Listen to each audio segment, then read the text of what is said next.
Alright, what's going on, guys? Trev back again, here to bring you another video. This one's going to be doing another video leading up to the second half of The Walking Dead Season 8. In this one, we're going to give our thoughts on the official title and synopsis for The Walking Dead Season 8, Episode 10.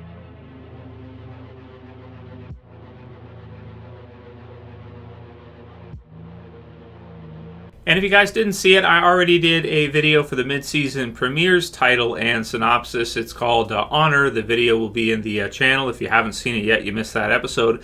I'll have it in the end screen videos at the end of this one. So you guys can go ahead and check that out. It's called Honor. There's a synopsis for it. You can watch that in that video if you want to see it. And of course, this weekend as well, too, we did all kinds of videos. One on Lauren Cohen's contract. She plays Maggie in The Walking Dead ending, so we'll have to see if she re-signs. There's a video for that in the channel, too. And an awesome breakdown, because there's all kinds of really cool stuff in the new Nightmare trailer, which is the the full-length trailer for this this back half, which is really one of the best trailers we've had in years, and there's all kinds of really cool stuff in it that we were able to break down and kind of see going into this back half. So if you missed, that video in particular, the breakdown one, definitely got to check that out, guys, because there's all kinds of really cool stuff in that one that that you can kind of see going into this second half, and it just looks really great. So the title for Episode 10, the second episode now, because Episode 9 is the mid-season premiere on February 25th, so the week after that is Episode 10, the second episode of this back half. This is the title and synopsis for that episode. Second episode is called The Lost and the Plunderers, and then the official synopsis reads, groups unite their forces and converge on the Hilltop. Aaron and Enid search for allies. So, I mean, really sounds good. The Lost and the Plunderers. This one, now, okay, so The Lost and the Plunderers. The Plunderers, I would think, would most likely be the Saviors, or would be referring to the Saviors who, plunder. They steal, governor style. They don't take everyone out and steal, but they force people to give to them, as we got to see in Service in The Walking Dead Season 7, where once you're under Negan's thumb and the Savior's thumb, you work for them, you feed up to them, and at your own detriment in a lot of ways. Like, some of your people may starve, but your priority is going to be to feed up to them, give them the food, give them the supplies, even if you have to suffer yourself, because if you don't, they're just going to simply kill you. So, the Savior's definitely not a good guy group, even though Negan sometimes acts like he's kind of the savior and he's going to save everybody and he is the answer and he is the the solution to the zombie apocalypse. Maybe for the people that are directly under him, because then they're be sure to get fed. But the ones at the bottom of that pyramid are really going to have a tough time, because they're going to have to meet their quota, and if they don't, they're pretty much they're slaves, right? That's what it is. They're slaves, and they have no leverage, and the Saviors can come through and wipe them out whenever they want, and sometimes do come through and treat them like they're their playthings, right? So it's no way to live. So definitely you can see how Rick and the others are fighting back against the Saviors, fighting back against this these plunderers. So the Lost, who that would refer to, I don't think it's referring to the survivors like Rick and the other group. It does say here that we might see Aaron and Enid, so that would be like the Oceanside, so maybe it could be referring to them. But it almost makes me think mostly of what we get to see in the mid-season trailer, which is maybe the Junkyard group, or you can call them the Scavengers, Garbage Pail Kids, Junkies, whatever you want to call them, Jadis's group, the Junkyard group. So the Lost and the Plunderers. So this one might be the episode 10, where we could see Simon make a visit to the Junkyard, and possibly it could be a battle. It could be bad. I mean, check out the breakdown trailer if you guys haven't seen it yet. But it looks like for the Junkyard group, because the Junkyard group is kind of, they've been wishy-washy, right? So in Season 7, they seem to be on Rick's side. They're not. They kind of turn against them, right? And what it looks like here from what we're seeing is, if the Junkyard group had been standing by Rick's group all the way through, instead of switching sides back and forth, Rick's group probably would have beaten Negan at that moment, right? Rick's group probably would have been able to outpower them in the battle in the Season 7 finale, or at least Negan and the others would have to retreat, and Rick and the survivors with the Junkyard group might have been able to take them out. But because the Junkyard group flipped to the Savior side, and now with Rick, they've kind of flipped back to Rick's side with going to the Sanctuary, you would think that the Saviors would know that Jadis and the others, this huge group, came to, because they have spotters all around. They had people shooting at Rick and shooting at the others, so they would have seen them.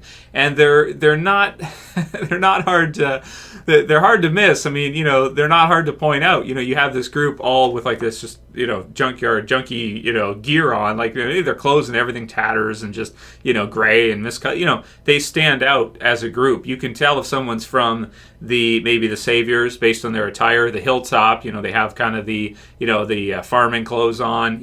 Alexandria, the Kingdom, definitely Kingdom gear. Junkyard as well too. You can tell. You see someone wearing like hand-me-down type of clothing that's 20 years old from the 80s or something, or the early 90s, and that's a Junkyard person. So I'm thinking here what we're going to see is probably Negan and the Saviors and Simon found out what the Junkyard group did, that they were involved with the attack on the sanctuary, and that Simon's probably going to them, and they're not the best at negotiating with people. They're kind of frustrating to talk to. They don't say a whole lot, and I'm wondering if something happens, if Jadis might kind of change her tone and start to speak differently, if like her people are wiped out or there's a huge battle and she loses a lot of her people. I'm wondering if she might drop the whole "we don't say anything" type of gimmick, or we give away almost nothing, like Scott Gimple has talked about on Talking Dead, where they don't give away anything. They're kind of keeping everything for themselves, and they don't even speak that much because they don't want to give away information. Because it is true that information gives you leverage, information gives you power, know your enemy, that kind of deal, right? So that to me sounds like most likely when I see the title, The Lost and the Plunderers, is probably where we're going to see that battle from the trailer go down. So that one should be a really amazing episode for people who don't like the Junkyard group. You can root for Simon's group in this one, and the Saviors. But for people who, I kind of like the Junkyard group in their own way. I think they're kind of fun. I think they're kind of different for Walking Dead, and I'm a big fan of kind of 80s and early 90s type stuff. If you guys haven't seen my Stranger Things reviews, you'll know that I really am. So they give me a really cool kind of like late 80s vibe. Maybe it's the Garbage Pail Kids comparison, stuff like that. So pretty cool, but it sounds like we might see that battle play down in that episode, and that should be really exciting to see. But there are some discrepancies with this, right? And people can point this one out too, and I do have to agree. If Simon is going to go to the Junkyard and shoot the whole place up, why didn't he do that with Maggie's group? Because you have Maggie's group from the Hilltop who basically turn around and go back, and Simon's just kind of like, okay, I'll kill one of you, and then the rest of you guys go back and don't screw around anymore, right? So if that's true, if he would let Maggie's group go, why would he wipe out the Junkyard? So who knows? Maybe Jadis and the others try to fire on him or something, or do something, and then in retribution, they somehow are able to kind of outpower them with maybe a superior weapons, superior gun power, and take out the Junkyard group. So we're gonna have to see how that goes. But I do see people when they say like, okay, that doesn't really make sense. I don't know. Maggie, of course, is she was listening. She didn't not listen to him. So maybe he's like, he's trying to be a little bit lenient, because the theory is that he may have been the one his group may have been the one to wipe out the Oceanside's men. So we'll see. Speaking of the Oceanside, we're going to get to see Aaron and Enid again in this episode. So that most likely means we probably won't see them in episode 9, which makes sense because you've got Carl. You might see a little bit of Enid because, of her relationship with Carl and that kind of deal, but she won't find out about that until later on.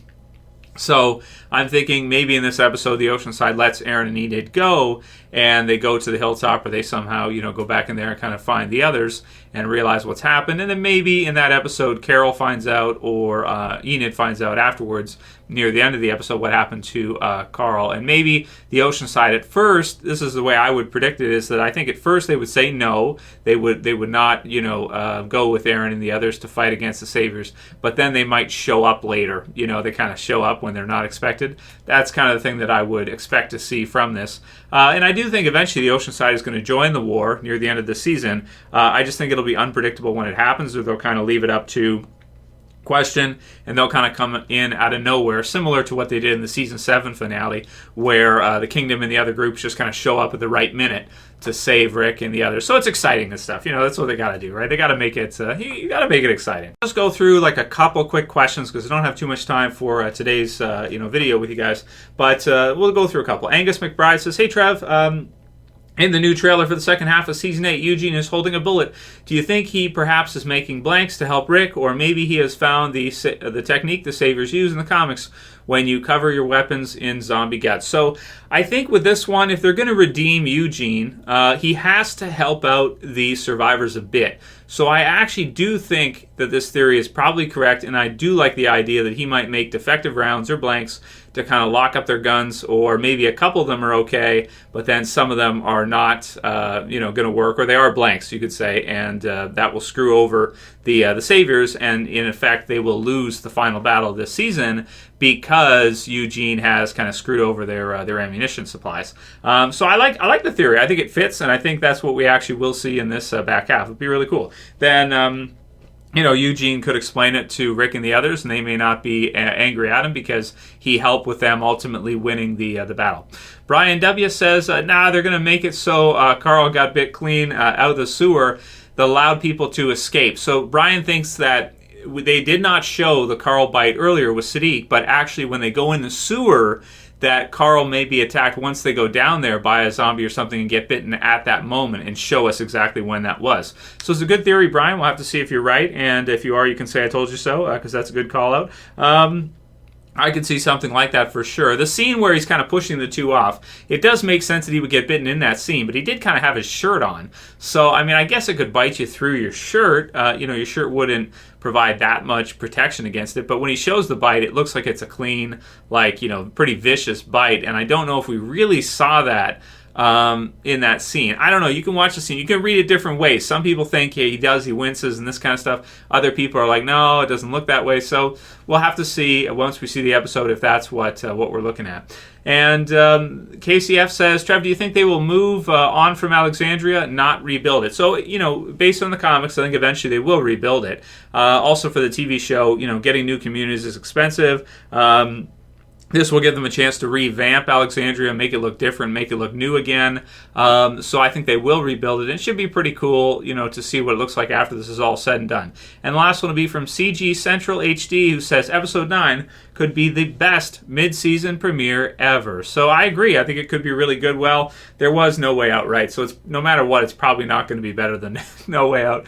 But this half could be one of the best halves we've ever done in The Walking Dead. It's the final conclusion for All Out War. It's what a lot of people have been waiting to see for a long time since the Season 7 premiere was shown. And yeah, I can't wait, man. I can't wait for this half season. It looks like it's going to be great, guys. It's time to get excited. We've got a few weeks left here.